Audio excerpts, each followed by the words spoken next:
And even as we're waiting for people to arrive rather, here at the building in Minneapolis or here online on Zoom, we can begin this important part of the start of any meditation period, which is just to acknowledge the attitude in the mind, how it is, how our mind is relating to our experience with aversion, with anxiety, with kindness, with forgiveness, with impatience, with calm. And again, it's not about judging ourselves, but just it's the first and initial and ever repeated act of kindness, that willingness to have an honest relationship with how it is for us at this time. How is the mind relating? How is the mind doing right now? So take that time, find a comfortable posture. And I've been putting into the chat our Sunday resources. It has the chant we do at the beginning, the one we do most often, the suffusion with the divine abidings. For those of you in the building here in Minneapolis, it's on page 30 in our chant book. For those online, you have to open up this Sunday resource document and you'll get the chant there, as well as some articles that relate to the topic that I'm talking about this month.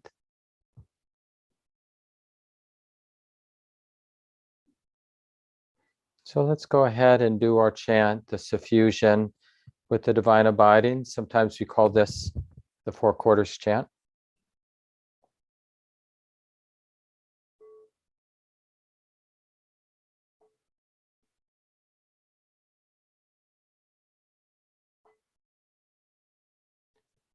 Now let us make the four boundless qualities shine forth. I will abide, pervading one quarter, with a mind imbued with loving kindness. Likewise the second, likewise the third, likewise the fourth, so above and below, around and everywhere, and to all as to myself. I will abide, pervading the all-encompassing world, with a mind imbued with loving kindness, abundant, exalted, immeasurable, without hostility, and without ill will. I will abide, pervading one quarter, with a mind imbued with compassion. Likewise the second, likewise the third, likewise the fourth, so above and below, around and everywhere, and to all as to myself. I will abide, pervading the all-encompassing world, with a mind imbued with compassion, abundant, exalted, immeasurable, without hostility, and without ill will. I will abide, pervading one quarter, with a mind imbued with gladness. Likewise the second, likewise the third, likewise the fourth, so above and below, around and everywhere, and to all as to myself. I will abide, pervading the all-encompassing world, with a mind imbued with gladness, abundant, exalted, immeasurable, without hostility, and without ill will. I will abide, pervading one quarter, with a mind imbued with equanimity. Likewise the second, likewise the third, likewise the fourth, so above and below, around and everywhere, and to all as to myself, I will abide, pervading the all-encompassing world, with a mind imbued with equanimity, abundant, exalted, immeasurable, without hostility, and without ill will.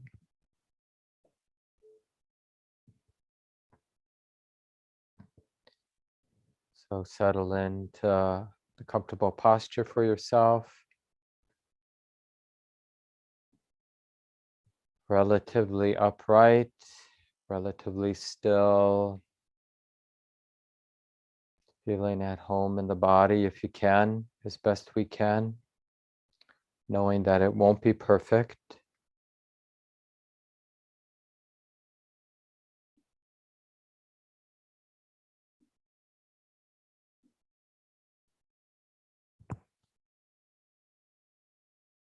And as I mentioned earlier this morning, and we spent quite a bit of time last week,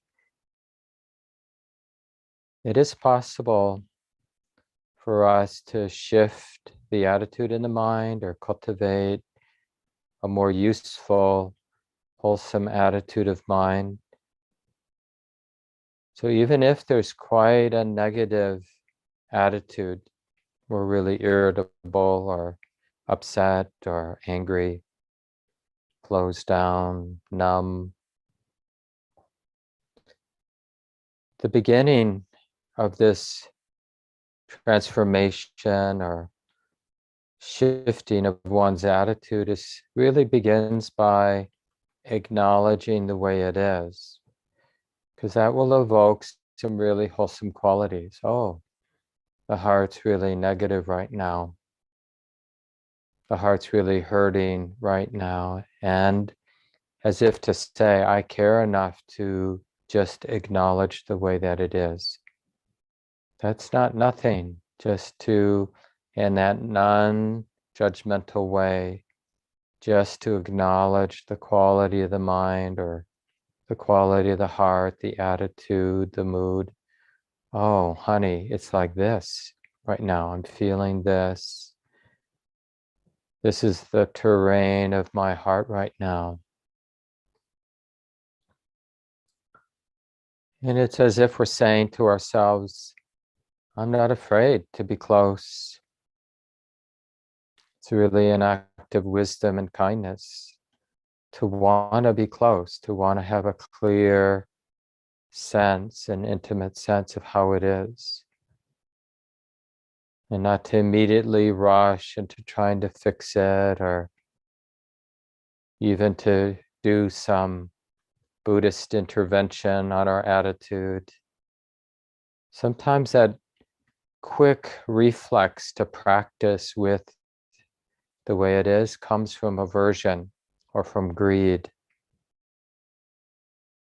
We really want to get a sense of this first move as always this clear recognition and acceptance. Well, this is how the body is right now. This is how the heart feels right now. This is the quality of the mind right now. Can I have a more honest, a more kind, clear connection with the way it is, right here and now in the body and mind, the heart, this all-inclusive sense of the present moment. And then we really understand how natural it is to practice forgiveness, to practice patience, to cultivate compassion and an ability to understand. Of course, it's this way. This is that deepening insight in the conditionality, like given everything that's emotion here in our own heart and mind, but everywhere, given what's in motion, of course, the attitude is like this right now, the body's like this right now. So we move away from any reflex we might have to want to blame or want to think that the moment isn't the way it's supposed to be. And it gets replaced with this wiser, more connected view or understanding. Well, of course it's this way. How could it not be this way, given all the forces in motion, in and around, inside, outside? Of course it's this way. It can't be otherwise right now. Here in my heart, here in the world.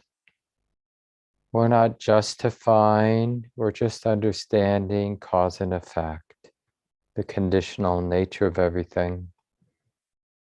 And this really helps to clear the ground, ventilate our pain, ventilate whatever's unfinished, unresolved in our heart.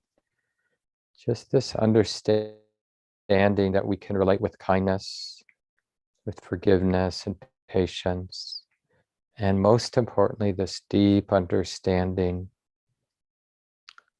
Even though we don't understand it completely, we know that somehow this, the experience we're feeling and having, this isn't a mistake. And I'm not saying on some personal level we deserve the way it is. I'm just saying that I choose to align with the truth of causality or conditionality, that everything arises because of whatever supporting causes there are in the moment. And we don't use that understanding. It isn't about judging or placing the blame here or there. It's just about understanding the way things work. Things do unfold lawfully because of causes and conditions. But that doesn't mean it's personal. It just means it's the way it is, lawful. So that means we have to work with the way it is right now because it is already here. It has arisen lawfully. We're feeling it, we're seeing it, we're experiencing it. And it just naturally begs the question, which is central to our meditation practice. How can I relate in a skillful way right now? Is being distracted helpful? Being lost in thought helpful? And we'll see when we are lost in thought, we'll see how it's the cause for more tension in the body and in the mind. So we'll try something else, like being aware. Oh, feels like this right now. Well, can this be okay to just feel and see and understand that it's like this? Is it okay? Is it safe enough to relax? And some people prefer to begin this training by using a specific anchor for one's attention, something here and now in the present moment, like feeling the breath coming in, feeling the breath going out, or just more generally feeling the whole body sitting. Or a third option would be to be aware of hearing, not to figure out what the sounds that we're hearing are, but just a more inclusive opening to the experience of hearing and resting in that experience of hearing. So whether we're choosing to be attentive to the ordinary process of breathing in and out, or choosing to be aware, attentive to the experience of the whole body sitting, or choosing to be aware of hearing, or the fourth option, choosing to be aware of whatever's predominant moment by moment. These are 4 useful ways to practice, but it's good to choose how we're going to begin. Which of these 4?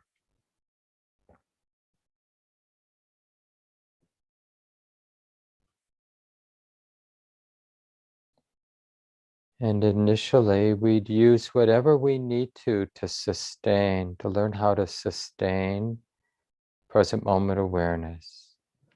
And remember, present moment awareness just means that recognition, this is being known.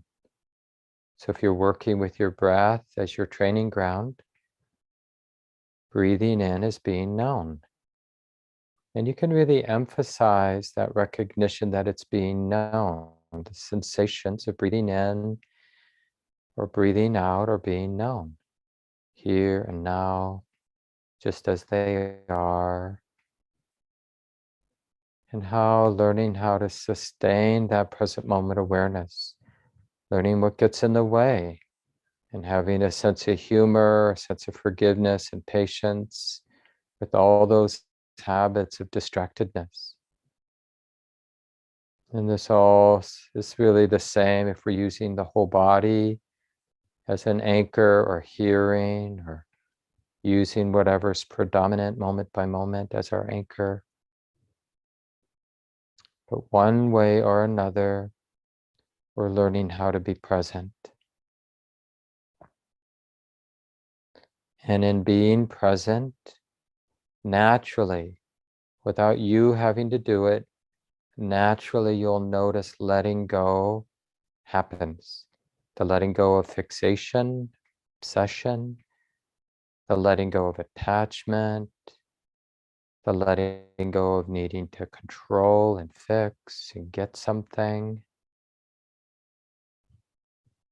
It's not going to happen that we personally let go. This is a really central teaching that the Buddha discovered in his own practice. Letting go has its own causes and conditions. The causes and conditions for letting go, the letting go of attachment, the letting go of holding, the letting go of struggling and conflict, is this seeing things as they are, this openness, clarity, sensitivity to the way it is, which is why we cultivate the continuity of present moment awareness, because it supports the letting go of what needs to be let go of. Basically, letting go of the causes for suffering, which basically is attachment, all the ways the mind clings. So with all that in mind, we'll practice in silence for about 25, 20 minutes, something like that. Just doing the best we can.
And for the last couple minutes now, you might like to practice by allowing the eyes to open, just sitting relatively still as best we can.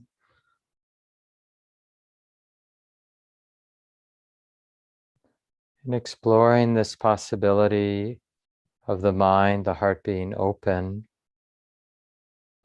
not so much doing meditation as much as we just settle in to this way of being open. And of course, everything's moving, the sensations in the body, the sound of my voice, the other sounds in the room, thoughts move, feelings move. And learning to abide or take refuge and just being open to all that's movement, all that's in motion.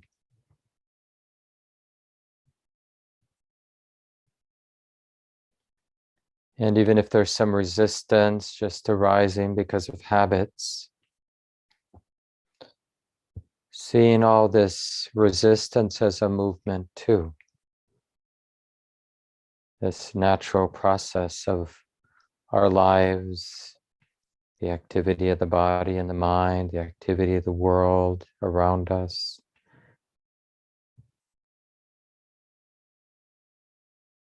Nothing needs to be left out.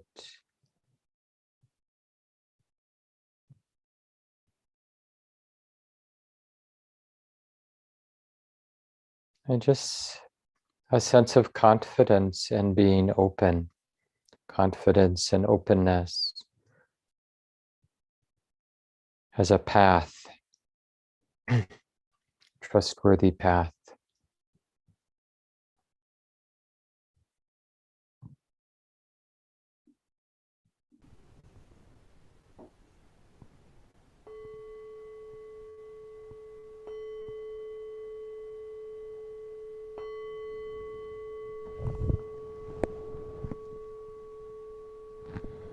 And take a moment and adjust your body as you need to, so you feel comfortable. Really nice to be here with everyone this morning. And for those of you who practice Easter or recognize Easter or have that deep imprint from your childhood like I do, happy Easter. And it's, the story and the theme, the archetype of Easter and Passover. It's a profound and central principle just in terms of our own hearts. And I think one way to articulate that is all transformation, all awakening, all freedom really involves a letting go or a death even. And if you look at the story of Passover or the story of Easter, the death and resurrection, it's really central to this story that comes passed down through culture. And I think it's important, not just with this particular story or event of Easter, but all of our cultural stories. It's really up to us to, we're going to make up meaning anyway, all the time. We're making up meaning. The question is, can we make up meaning that actually is helpful in our lives? And one thing, like if this resonates with us, that all transformation, all positive change, all goodness comes from a death, a letting go, a renunciation, a putting down. The seasons teach us this. We have fall and winter, and then with spring, there's a renewal. Those of you who've gone through pregnancy, there's a real death of a kind. So much of who you are and your body has to be let go of because things profoundly change. And even if you're not the the mother of the child, but just one of the caretakers. There's a real death to who you were before you were raising a child. And this is even true with becoming the caretaker of a pet. One thing dies, you not having a pet, and another thing arises. With businesses, we have to put some money down. Some people have to put some money down, and there's a death to having that money in the bank and available for other uses. And we commit, we give it away with the possibility of something getting set in motion. And this is true even with falling in love. Something dies, something has to go away for something new to begin. So how much more true just in terms of our own practice. And in a way, this, at least in the early Buddhist sense, this is really seen as the unique Buddhist teachings, because a lot, or not a lot, but some of what the Buddha had to say was just sort of commonsensical, and humans had sort of understood the value of living with more generosity or living with kindness, or even concentrating the mind. That was to some degree really understood as a value, something to value, this capacity to concentrate the mind, to hold the present moment in mind by using a concentration object, whether it's a ritual or a candle flame or a mantra or whatever it is. So there are a lot of these valuable spiritual lessons had been refined and developed, independent of the Buddha. But one of the unique contributions to spiritual life that the Buddha's teachings, the Buddhist life represents is this centrality of renunciation. If we're interested in real happiness and freedom, we have to begin to experiment and explore the aspect of life that involves death, letting go, putting down, letting be. And we make a lot of mistakes around that, because you might hear a talk like this and then just start a list. Even while I'm talking, okay, as soon as Mark is done, I'm going to make this change in my life. I'm going to get rid of this addiction. I'm never going to do that again. I'm going to, I've got 7 pairs of pants. I'm going to reduce it to 3. And it doesn't really work very well to put ourselves, a sense of self, in the role of the one who lets go. It ends up getting tight. But it also doesn't work for us to somehow neglect or dismiss that real happiness, freedom, peace, all that the heart really seeks, really desires in that wholesome sense, arises through a letting go. Doesn't mean we know what to let go of, and this is the important point, it doesn't mean we know what are the supporting causes for letting go. We tend to want to go right to the letting go. I'm just going to let go of this attachment. And how many of us are currently in these cycles of almost like a rubber band? We let go. I'm not going to have sugar anymore, or I'm not going to do this anymore. And it's like a rubber band. Maybe we get a little success and then we swing back. And maybe it's with a different addiction. Maybe it's with the same addiction. I used to say this a lot a long time ago, 20 years ago when I was teaching, but in a frictionless universe, there's an equal and opposite effect. So when I do something from an egoic, willful point of view, I create the conditions for the equal and opposite effect. So that, of course, brings us to the importance of understanding what mindful awareness does. It sets in motion the causes for letting go. So that letting go has to be a natural process, not a personal process. When it's a personal process, we create if I give something away because I personally feel like I have to, then there arises in my heart a personal sense of lack. So I'll give you an example that happens still regularly in my life. Like if I work too hard, push myself too hard, give too much in terms of my, duties and responsibilities that I have in my life, then for me, the rubber band effect is like as soon as I'm done with my duties and responsibilities, then the heart feels like it gets to indulge in whatever it wants to indulge in. And for me, over the decades, it's gotten more and more narrow, like what I still deludedly think is going to be worthy of indulging, whether it's entertainments. I mean, there aren't too many choices generally, right? We have entertainments, we have food, we have, sex, we have, what else is there? Oh, sleep, right? Oblivion, which could come about through, drugs and alcohol, where we get into an oblivious state where we feel like we have some distance temporarily from our problems or to-do list or whatever. And of course, there's some really toxic ways to indulge, and there are relatively less toxic ways to indulge. But the whole process of that, trying to be good, doing what we think is the right thing to do, but doing it from a really personal point of view. And then, because right into the doing it from that point of view, we create the sense of lack, the sense of deserving of a reward. We create that right in our mind stream, in our heart. It's there.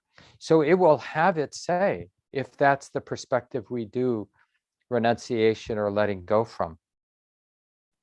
I wanted to go play golf. I wanted to go, play tennis. I wanted to go sleep some more, but instead I had to help my brother, or I had to go work, or I had to, and I'm going to do it because that's what I'm supposed to do.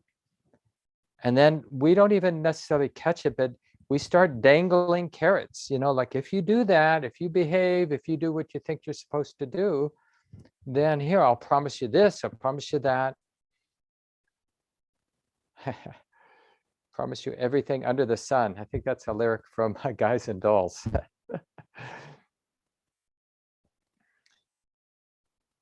And it's just this, that cycle is called samsara in early Buddhism, where we keep doing the same thing, getting the same result. And when we really see what's up, this sense of urgency begins, like, oh, I just keep doing the same thing, getting the same results. And we're willing to be a more sincere learner. Like, what is the way out? Does anybody know the way out? The Ajahn Chah, very well-known Thai teacher, Buddhist monk, he died in the 1990s. He said, if you let go a little, you get a little freedom. If you let go a lot, you get a lot of freedom.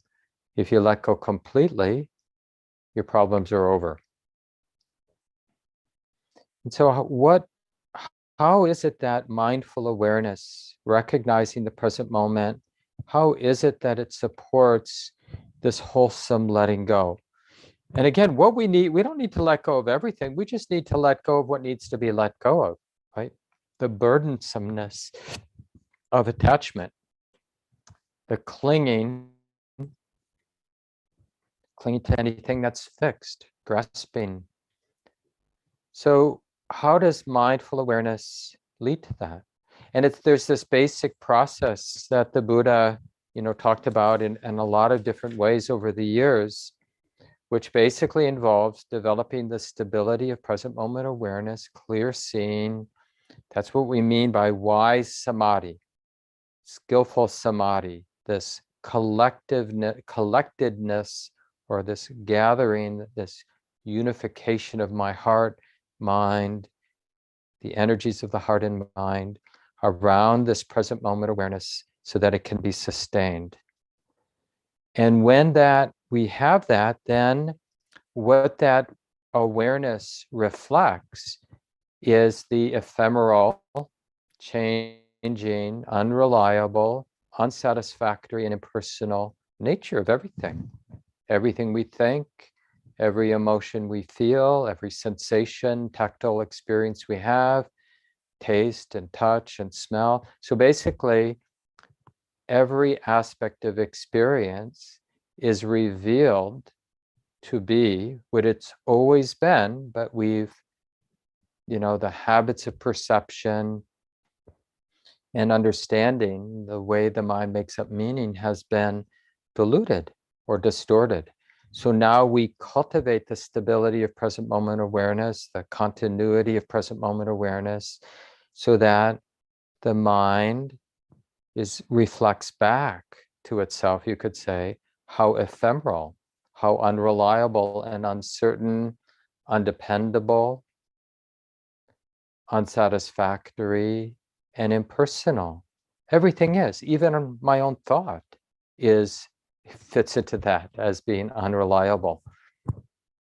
Every emotion we've had is unreliable.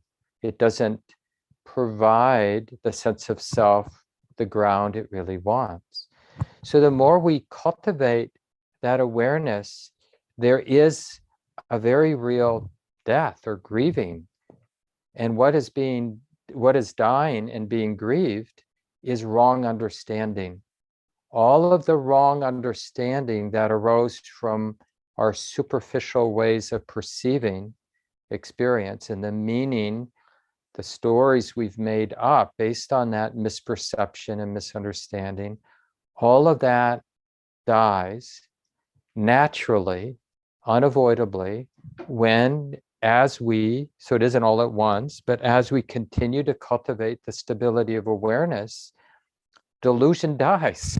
All the ways we make up meaning that isn't in alignment with the way it is. It has to die. Our fixed views about this, all our certainty, our wrong idea of identity. There's a real important place for identities. How we use identities to see what we're not seeing. But there's also ways that we misuse identities, thinking that identities is something permanent, that a permanent or fixed attribute of a permanent fixed self. It's not that way. You can look, you can see if it's that way, and you'll find, I'm guessing, as a lot of us have found over the years of practice, that no matter the story, no matter the identity, that no matter how my mind makes up meaning or describes the way it is, that construction is uncertain, unreliable, undependent, unsatisfactory as some sort of solid ground for me and mine, and it's impersonal. Any way that this mind constructs meaning arises due to causes and conditions. We always think that the meaning that my mind is constructing, it's me, because I'm doing it. But when we observe it as a natural process, that turns out to be not the case. Whatever thoughts, however sublime and beautiful or despicable, the thoughts that this mind constructs can be seen as a natural process happening because of causes and conditions.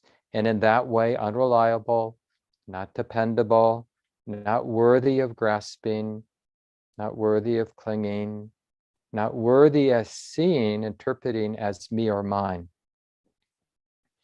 And you see that understanding, seeing things as they are, that comes naturally from having that stability of awareness, that's what leads to letting go.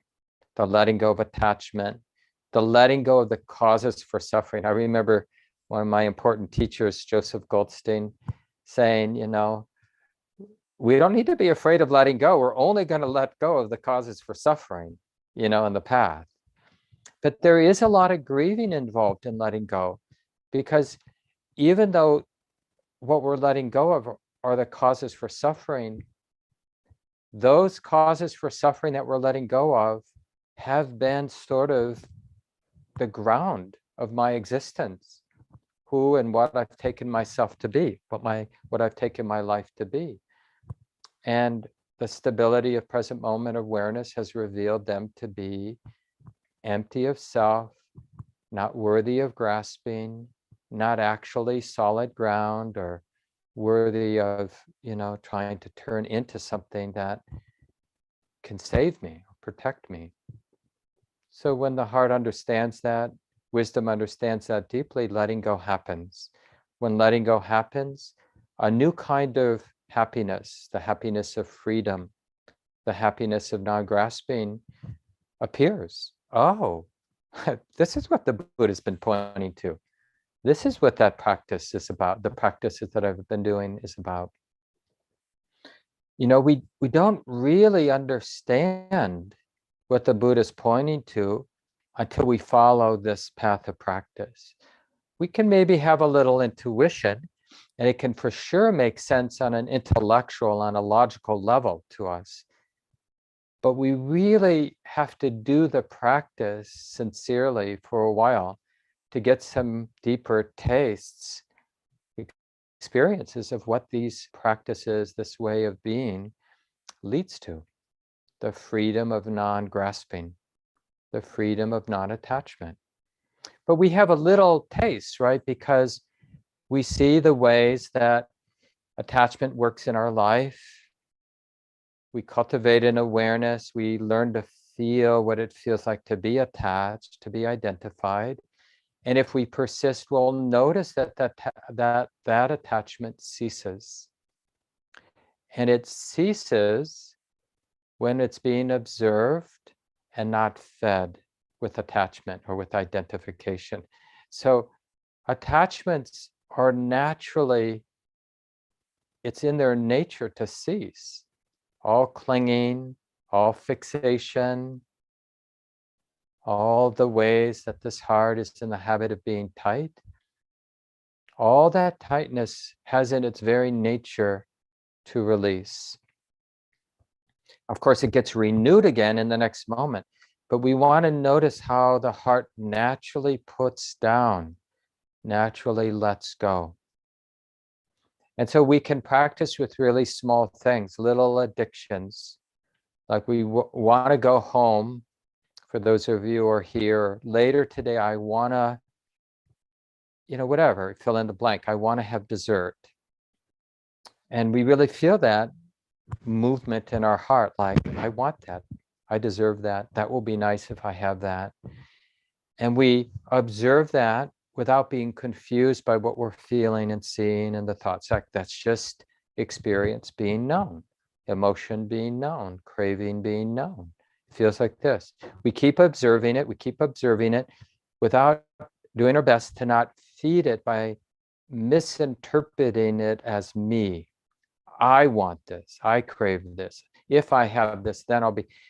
If those thoughts arise, wisdom just sees those as thoughts that are arising and being known. And then if you do that with just some ordinary wanting, you'll see that that wanting will cease without you gratifying the wanting. Same thing with aversion. Like, it's a little cold in the office here where I am, 64 degrees according to this thermometer built into my clock. And I feel that coolness. And I can observe the impulse to want to turn the heat up or to get a sweater or a bigger sweater or something. But if we just observe not the cold, but the not liking of the cold, we'll see the grip of not liking cease. Because it isn't, nothing is stable in the way. See, if I think it's me that wants the temperature to be warmer, or I want to be warmer, then the mind it's entangled, because that sense of the me who wants to be warmer, I misunderstand that me as being a permanent entity. So how could the wanting go away without getting warmer? But that's not actually what's happening. It's just sensation being known, like the sensation or the experience of coolness. And then arising out of that experience is the unpleasant feeling of being too cold. And then that triggers some thoughts like, God, it'd be nice to have a warmer sweater or to turn the heat on. But all of that can be observed as a natural process, empty, not referring back to self. It's just exactly what it is. It's something being known. So it's not somehow I got to make it impersonal. I just need to see it as it is and stop imputing there's more there than the experience itself. So that's why it really works to get intimate with the way it is. That is the supporting cause for letting go. Because the cause for holding, for grasping, is the misunderstanding that arises when wisdom isn't intimate with the way it is. Grasping does not happen when wisdom is seeing things clearly. This is something you and I can check out hundreds and thousands of times. We need to. That's what builds the confidence. We keep checking it out. Is that true? So don't go immediately to your most intense attachment where there's a lot of chronic holding.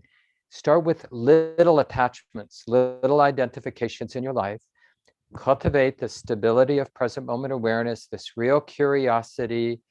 Be prepared with all the appropriate supports like kindness and forgiveness and patience and persistence and curiosity and stability of awareness and calm.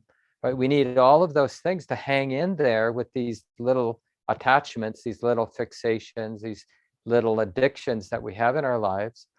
And we have to persist where we see that the problem resolves itself without the sense of me getting in there and giving me what I need.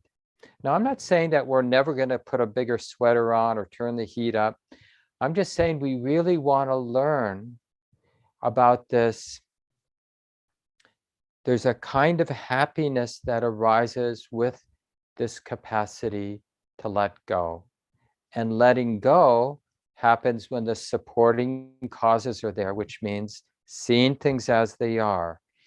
When we talk about dispassion and letting go, it isn't something we can just pick up. Okay, I'm going to be more dispassionate in my life. I mean, it's nice to value that, but what wisdom will want to know, well, how do I become more dispassionate? How do I become more allowing? How do I become more accepting? How do I become less attached, less fixated, less identified with my opinions? Well, the Buddha has an answer for us to check out. See things as they are. And to do that, we actually have to do the work of developing this mental muscle we call present moment awareness or mindfulness.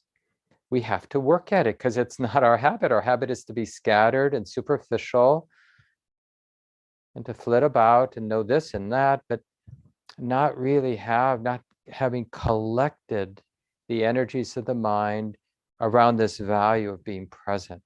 And remember, it's that specific ability to recognize this is how it is now in a non-judgmental way. When we do that, what builds in our life is this quality called samvega, which is a Pali word. I think it's the same pronunciation in Sanskrit as well. Samvega, S-A-M-V-E-G-A, samvega. Usually gets translated as spiritual urgency, or you could even translate it, I mean, it's a little provocative to say it this way, but as a wholesome fear. And it's that wholesome fear, if I keep doing the same thing, I'm going to keep getting the same results. And one of the better similes that I've heard about this, it's like we're in the prison of our own ignorance. And all we can think to do is rearrange the furniture in our prison. You know, we're stuck in our very unpleasant habits of heart and mind. And all we're doing is rearranging our habits, but they're all stressful. They're all a burden. We're just rearranging them. So it looks a little different, but it's really the same stuff. Still chasing our likes, chasing our dislikes, still being spun around by greed, hatred, and delusion. So spiritual urgency, this is how Andy Olendzki describes it. He's a wonderful Buddhist scholar and somebody I did a little teaching with, and an important teacher of mine as well. He wrote, when a lion roars in the forest, all the animals tremble and scurry to their places of refuge. This is not the fear of a helpless victim, but a fear that stirs them into action for their own safety. In the same way, when a Buddha roars out the truth of impermanent suffering and non-self, those who are wise are moved by the profound sense of spiritual urgency. So when we hear from the Buddha that nothing whatsoever is worthy of grasping, and it kind of, hearing that sort of lines up with our intuition, like how many times I've been burnt by being attached. How many times have I observed others being caught in suffering because of their attachments, their clinging, their grasping? We see it in wars, we see it in big ways, we see it in little poignant ways. We see it over and over and over again. How attachment, fixation leads to suffering. So when we hear that, nothing whatsoever is worthy of grasping, we can kind of, like, all of our habits sort of come to mind, like, oh, maybe that isn't the way. Maybe my attachments aren't the way to happiness. Maybe letting go is the way to happiness. I just want to read a couple more lines from Andy's short article. And by the way, I put this article, it's just 2 pages, in the weekly email. I'm sorry, in the chat here. I'll put it out one more time. Or maybe Jessica, if you could put the chat, the Sunday resources out one more time for everyone. But anyway, Andy Olendzki writes here, Samvega, spiritual urgency, is often paired with the bright and beneficial quality of pasada, the confidence and clarity that come from knowing that the practice, Buddha Dhamma Sangha, offers a sure way out of trouble. The teacher has shown the way by his example. He has left clear instructions for others to follow, and an enduring community exists to support all those who seek refuge. Together, Samvega, spiritual urgency, and pasada, this confidence in the path, act as a stick and carrot to inspire us to liberation. The goad urges us on, while the goal shines brightly in the view ahead. And we really need both, because if all we have is that spiritual urgency, we can kind of get panicked, like, oh my God, I'm totally screwed. And the idea is that we want to know what to do with that fear. That's what makes it wholesome. Okay, there's a path here. It has something to do with cultivating the stability of present moment awareness. And I'm told, I don't want to believe it, but I'm told that when I cultivate that stability, that continuity of present moment awareness, I'll start to notice how natural it is for letting go to happen, for the dropping of attachments, the reduction of identification, the lightness of that, the freedom of that. We start to discern the path. And remember, the path is a natural process, but there is a way to participate in that natural process. And it's basically cultivating an appropriate mistrust of distractedness, samsara, all the repeated habits, how we go, what we do to get through the day, to get through the week, to get through our life, all the ways we dangle carrots. We sort of know it's just a carrot. It's just going to be a temporary thing. I'll watch one more program. It will be entertaining, and then it will be over. And I'll be right back where I was, in the middle of my life, not knowing what to do. So it's okay to have that humility of knowing that we don't know what to do, and then checking out, oh, maybe I should check out the Buddha says to cultivate present moment awareness. He gives us ways to do that. We start to learn the difference between distractedness and superficiality and stability of present moment awareness, and that visceral sense of that stability of present moment awareness. We feel whole. We feel gathered. We feel, and it's a funny word to use, but we feel solid in a way when we have that stability of present moment awareness. It can ultimately feel, for periods of time, unshakable, that presence. Like whatever comes at us in terms of emotion or thought, memory, or external experience, sounds, whatever happens in front of us, the stability of awareness just knows, okay, now this is being known. Now this is being felt. Now it's like this. It doesn't get shook, doesn't get destabilized by the natural unfolding of experiences, internal, external, through the 6 sense gates: hearing, smelling, tasting, touching, and thinking. Did I get all 6? Right? And just the way we know the world. And a lot of that confidence that Andy Olendzki is talking about comes from that. We start to feel really confident. Oh, there is something to do that works. And it becomes a greater and greater value. We just put the time in. I'm going to be present. And the Buddha says, in a really provocative place, he says, vigilance, this committedness to present moment awareness, this vigilance, vigil, it means like, I'm going to keep the light on. I'm not going to go back to sleep. I'm going to be awake. Vigilance is the path to awakening, to the deathless. Those who are not mindful are as if already dead, already asleep, already back in the cycle of samsara, doing what they've done before.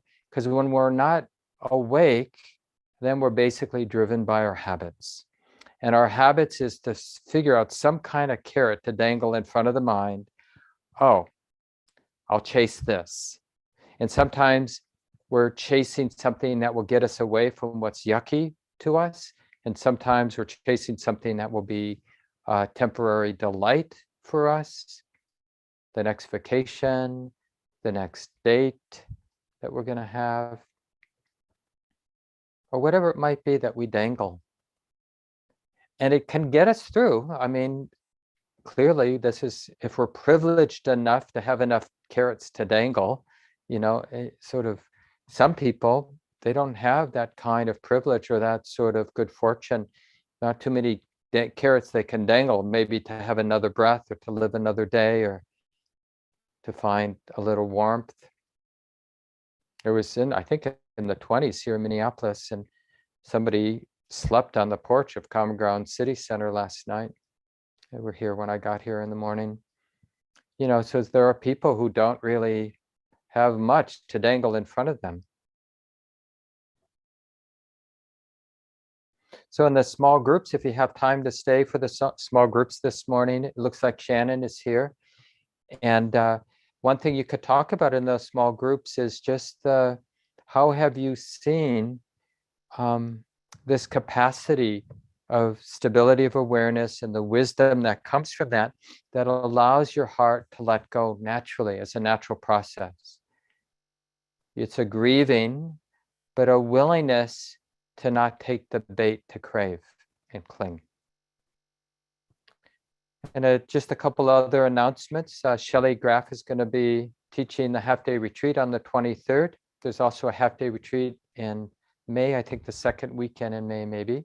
And I'll be leading a day-long retreat at the end of May. And I see Gabe Keller is back here, Keller Flores. Nice to see you, Gabe. Are you back in Minneapolis or the Twin Cities? Oh, great. Gabe's been on an amazing road trip. And if you have some time to get away for a weekend, there's several practice periods scheduled for May and June, including in June, Win Fricke and Gabe Keller Flores will be leading several practice periods at Common Ground's retreat property. So check the weekly email, or you can go directly to the website and just look under the retreat center for the schedule of those practice periods. And they're usually something like Wednesday to Sunday or Thursday to Sunday. You can just find out the schedule on the calendar or the website. So Shannon, are you here to lead today? Yes, I am. And I also just want to say before everybody just runs out to that we're also Common Ground is hosting a reading of We Are Meant to Rise, which is just this amazing anthology. And that's going to be on the 24th. It's on the calendar, I believe at 2:30.